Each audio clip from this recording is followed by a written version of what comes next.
भरे पेड़ों से घिरा हुआ एक सुंदर गांव था। गांव के बीचों बीच एक विशाल बरगद का पेड़ खड़ा था। उसी पेड़ की डालियों में एक प्यारी सी चिड़िया अपने छोटे से घोंसले में रहती थी। चिड़िया बहुत मेहनती और सच्ची थी। वह सुबह सूरज निकलते ही मीठे सुरों में चहचहाती और फिर दाने खोजने निकल पड़ती। गांव के लोग उस चिड़िया को बहुत पसंद करते थे, क्योंकि वह हमेशा सबके करीब रहना चाहती और बच्चों को अपने गीतों से खुश करती। एक दिन की बात है, चिड़िया खेतों की ओर दाने चुगने निकली।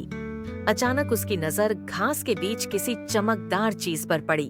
वह उड़कर पास गई और देखा कि वह एक सुंदर, गोल और कीमती मोती था। चिड़िया ने पहले कभी ऐसा मोती नहीं देखा था। सूरज की किरणें उस पर पड़कर उसे और भी चमकदार बना रही थीं। चिड़िया ने सोचा, वाह, यह तो बहुत अनमोल है।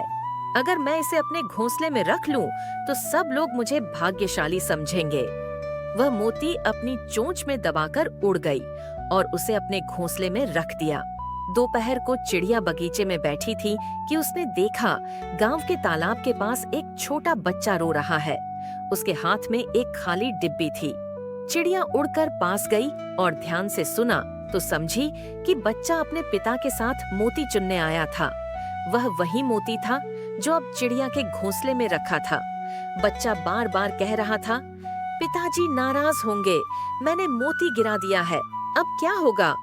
और उसकी आंखों से आंसू बह रहे थे। चिड़िया के मन में बड़ी दुविधा हुई। उसने सोचा, यह मोती तो मुझे बहुत अच्छा लग रहा है, लेकिन अगर यह इस बच्चे का है तो क्या मुझे इसे अपने पास रखना चाहिए? उसके दिल की आवाज आई, नहीं, ईमानदारी हमेशा सबसे अच्छा रास्ता है। झूठ और लालच से कभी सच्ची खुशी नहीं मिलती। फिर भी उसका मन बार बार सोच रहा था, अगर मैं मोती वापस कर दूंगी तो मेरे पास कुछ नहीं रहेगा। कुछ देर सोचने के बाद चिड़िया ने गहरी सांस ली और निश्चय किया कि वह मोती लौट आएगी।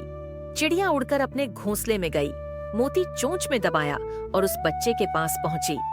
बच्चे ने चिड़िया को देखा तो उसका रोना बंद हो गया। चिड़िया धीरे धीरे नीचे आई और मोती बच्चे के पैरों के पास छोड़ दिया। बच्चे ने खुशी से चिल्लाकर कहा, मेरा मोती मिल गया। उसने मोती उठाया और आकाश की ओर हाथ जोड़कर चिड़िया को धन्यवाद दिया। बच्चे के पिता भी आए और बोले, प्यारी चिड़िया, तुमने हमारे बेटे की मदद की है। तुम्हारी ईमानदारी की हम हमेशा कद्र करेंगे। अगले दिन से गांव वाले रोज उस चिड़िया के लिए अपने आंगन में दाने और पानी रखने लगे।